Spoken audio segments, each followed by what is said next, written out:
Socrates, খ্রিস্টপূর্ব 470-399 অব্দ, ছিলেন প্রাচীন গ্রিক একজন প্রভাবশালী দার্শনিক। তিনি তার জীবনদর্শন এবং সক্রেটিক পদ্ধতি সক্রেটিক মেথড দ্বারা পাশ্চাত্য দর্শনে গভীর প্রভাব ফেলেছেন। প্লেটো ছিলেন তার অন্যতম বিখ্যাত শিষ্য।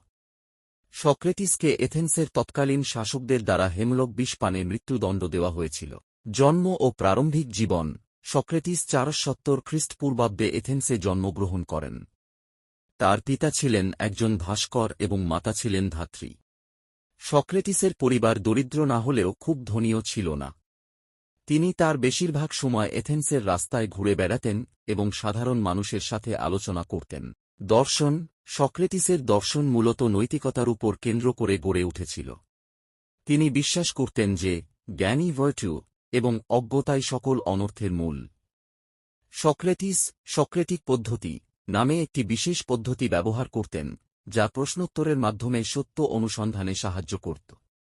তিনি মানুষকে তাদের নিজস্ব বিশ্বাস এবং ধারণার সীমাবদ্ধতা সম্পর্কে সচেতন করতেন। মৃত্যুদণ্ড। সক্রেটিসের দার্শনিক কার্যকলাপ তৎকালীন এথেন্সের শাসকদের মধ্যে সন্দেহের সৃষ্টি করে।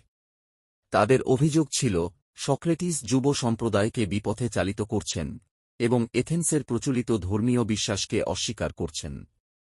এই অভিযোগে সক্রেটিসকে অভিযুক্ত করা হয় এবং বিচারে তার মৃত্যুদণ্ড হয়। তাকে হেমলক বিষ পানে আত্মহত্যা করতে বাধ্য করা হয়। মূল অবদান। সক্রেটিসের সক্রেটিক পদ্ধতি প্রশ্নোত্তরের মাধ্যমে জ্ঞানার্জনের একটি পদ্ধতি, যা আজও শিক্ষাদান এবং বিতর্কে ব্যবহৃত হয়। নৈতিক দর্শনের ভিত্তি স্থাপন। সক্রেটিস নৈতিকতা, ন্যায়বিচার এবং ভালমন্দের ধারণা নিয়ে গভীর আলোচনা করেছেন, যা পশ্চিমা দর্শনে নৈতিকতার ভিত্তি স্থাপন করে।